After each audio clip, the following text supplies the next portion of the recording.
Welcome back, everyone.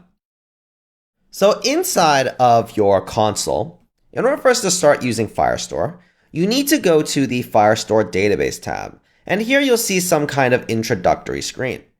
If you click Create Database, and inside of here, just start with production mode. It's actually easier to work with production mode because all it changes are just the rules that allow you to determine who gets to set different documents. So just click production mode, hit next, and then by default, choose your location. I'm going to choose US Central because that's the one I'm closest to, but you can choose whichever region that you feel like is closest to where you're at. Honestly, it's not going to matter too much for the sample project anyways. So I'm going to choose NAM5 US Central, and I'm going to click Enable. Now what's going to happen is it's actually going to now generate the database for us. So once it's finished, you should see this view right here. Of course, as I mentioned, we have an empty database, so it doesn't even matter. And what you're going to want to do is you're going to want to click Rules here. Inside of Rules, these rules define who is allowed to modify what documents. Inside of here, we're going to really play with this a little bit later. Right now, we just want to keep it as general and open as possible because we're going to be the only people developing against it. So what I want you to do is I want you to switch this allowed read write if from false to true. And then you're going to hit publish. What this will now do is that this will allow us to make any modifications we want to any document inside of this database. It doesn't matter. We can read, we can write, we can do whatever we want. So that's what we want. And now that we have these settings, we can actually start implementing storing users inside of our cloud store. So let's do that. Let's go back to our application. And inside of our application, we want to go to our Firebase utils.js.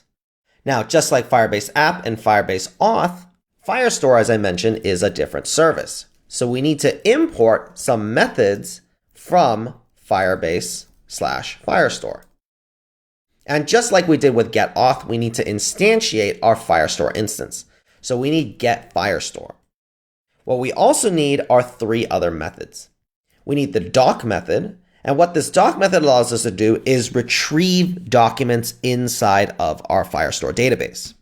But how do you get that data, or how do you set that data on these documents? Well, this is where you need the getDoc method and the setDoc method. So I know these seem like it's called getting the doc or setting the doc, but what they're really representing is you're getting the document's data or you're setting the document's data. Doc is what you need to actually get a document instance. But when you want to access the data on those documents, you need to use getDoc. And when you want to set the data, you need setDoc. So I know this verbiage seems a little confusing. This is just unfortunately how Firebase has decided to name these methods. But once you use them, you'll get more familiar. So now that we've imported our methods, let's actually instantiate what we need to instantiate. So first, as I mentioned, we know that we need to create the DB. So I'm just going to call this DB for database, which is equal to calling getFirestore. getFirestore. I accidentally auto-imported up here, the type, but we don't need that. So once we've instantiated our Firestore, now we can use it in order to actually access our database. So this singleton instance allows us now to tell Firebase when we want to get a document or we want to set a document or anything like that related to our database. This is the database that we're going to pass because this actually directly points to our database inside of the console. So in order to use it, for example, what we're going to do is we're just going to create some method. I'm going to call it create user document. So I can even be more explicit. Let's call it create user document from auth. And what this method is it's an async function that receives some user authentication object, because that's really what we're getting back anyways from our Firebase authentication, our Google sign-in. Whatever we were console logging earlier here is what we're going to want to pass. We want to pass something specific, and we'll walk through what that is. But all we're thinking about right now is that we want some function that will take that data we're getting from the authentication service And then we're going to store that inside of Firestore.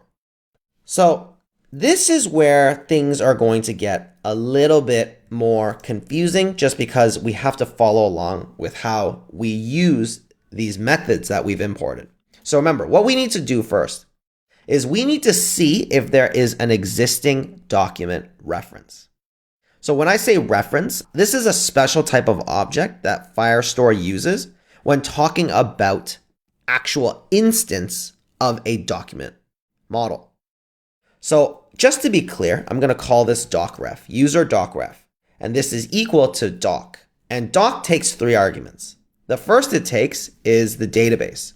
So we're using our Firestore database instance. So we're going to pass that as our first argument. The second is going to be collections. So we know we're going to call it our users collections. And then third is going to be some identifier that tells it what it was. So do you remember when I showed you in our slideshow in the last video, and I showed you the identifier was Nike Air Max or Adidas NMD, capitalized and all together? If you remember, it looks something like this, Nike Air Max, like that. That identifier is a unique ID. So similarly, we need a unique ID for this to work. So what is our unique ID?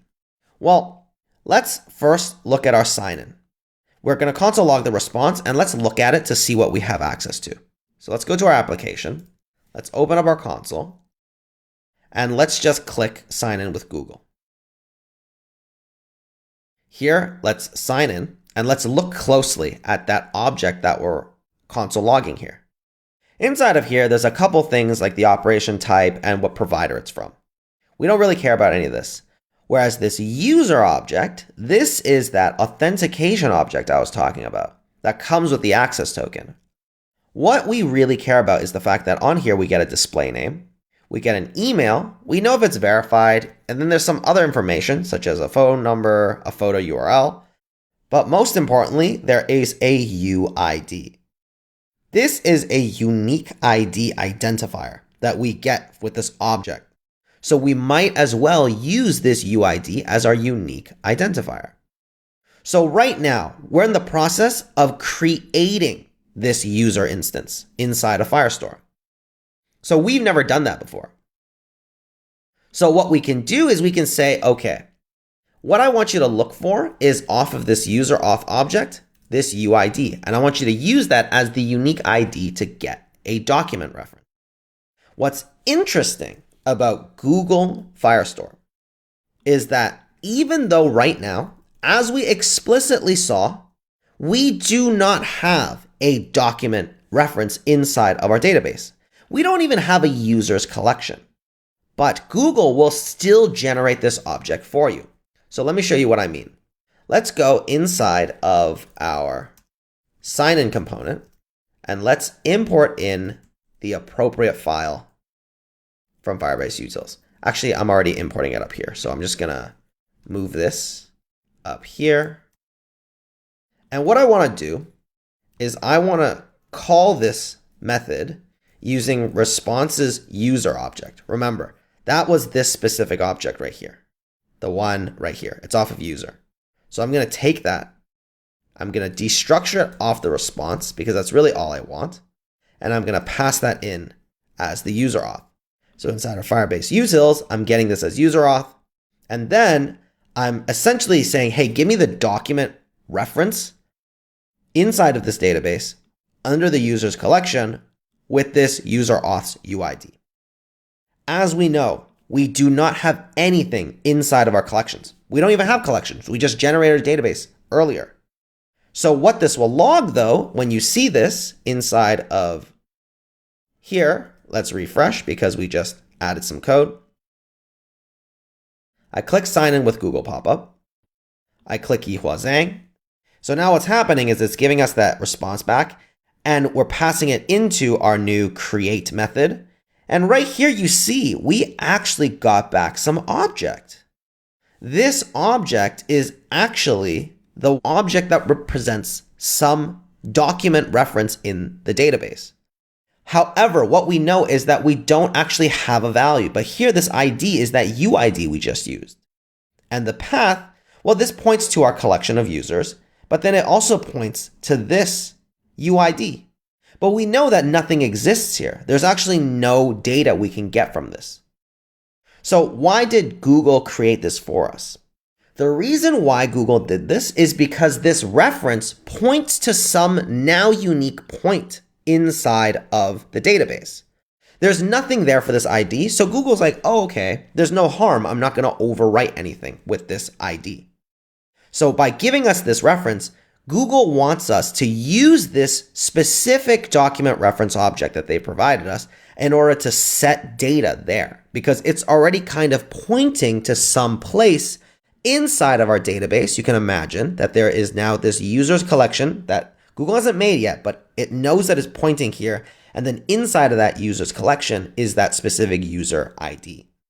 Now, they don't exist, but if we wanted to set the data, Google at least knows, oh, I'm going to set it inside of users for this specific ID. That's exactly what Google is going to do. So now that we have this, how do we actually figure out how to get and check some data?